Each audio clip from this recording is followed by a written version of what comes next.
कुंभ मेले में लगी आग ने जितनी तेजी से अपना दायरा फैलाया, उतनी ही तेजी से मेला क्षेत्र में मुस्तैद फायर ब्रिगेड और एनडीआरएफ की टीमों ने आग की लपटों पर काबू भी पा लिया। लेकिन आग बुझी और धुआं छटा तो सेक्टर 19 में संगम की रेती पर चारों ओर सिर्फ राख फैली हुई थी। जिन जगहों पर थोड़ी देर पहले साधु संतों के शिविर बने हुए थे, वहां आग बुझने के बाद जले हुए सामान, कपड़े और बिस्तर फैले हुए थे।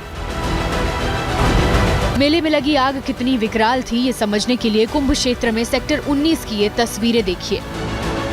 सामने आई जानकारी के मुताबिक शाम 4:08 पर लगी आग चंद मिनटों में ही करीब 20,000 स्क्वायर फीट क्षेत्र में फैल गई, जिसकी चपेट में आकर करीब 130 टेंट राख हो गए। इस आग में कई संतों के शिविर और तंबू पूरी तरह तबाह हो गए।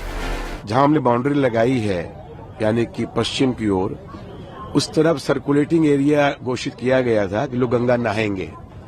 पता नहीं प्रशासन ने किनको वो दे दिया, पंडों को जिसको भी दिया, उस तरफ से वो अग्नि की कोई चीज हमारे इस तरफ आई और फिर वो चिंगारी बन करके धीरे धीरे करते हुए हमारे सारे खत्म हो गए, वोल्टेज कुछ भी नहीं बचा।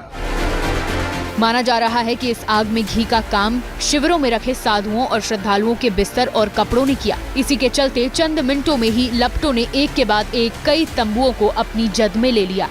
सब कुछ जल के राख हो गया, आप सब देख ही रहे हैं। अब इसमें कुछ कहने का तो बचा ही नहीं है। पहले अग्नि लगी थी, फिर उसके बाद सिलेंडर फटे और फिर बढ़ती ही चली गई। सिलेंडर की वजह से इतनी बड़ी आग उसमें भी फैल गई, इधर फैल गई, जो कुछ था सब जल गया। एक गैस हम निकाल के ले आए थे जल्दी में, और कुछ नहीं बचा है। मौके पर मौजूद लोगों के मुताबिक हादसे की वजह सिलेंडर ब्लास्ट था। कुछ लोगों का ये भी कहना है कि शॉर्ट सर्किट के चलते आग लगी, इसलिए प्रशासन की ओर से कुंभ में लगी आग की मजिस्ट्रेट जांच का फैसला लिया गया है। सिलेंडर फटने के कारण प्रथम दृष्टया है, लेकिन अभी वो जांच का विषय है। इसमें मजिस्ट्रियल इंक्वायरी भी इसमें कराई जाएगी। हालांकि रविवार की शाम को हुए इस हादसे के बावजूद संगम के किनारे रात होते होते हालात सामान्य हो गए और मेला क्षेत्र में महाकुंभ में हर रोज होने वाले कार्यक्रम और अनुष्ठान दोबारा शुरू हो गए।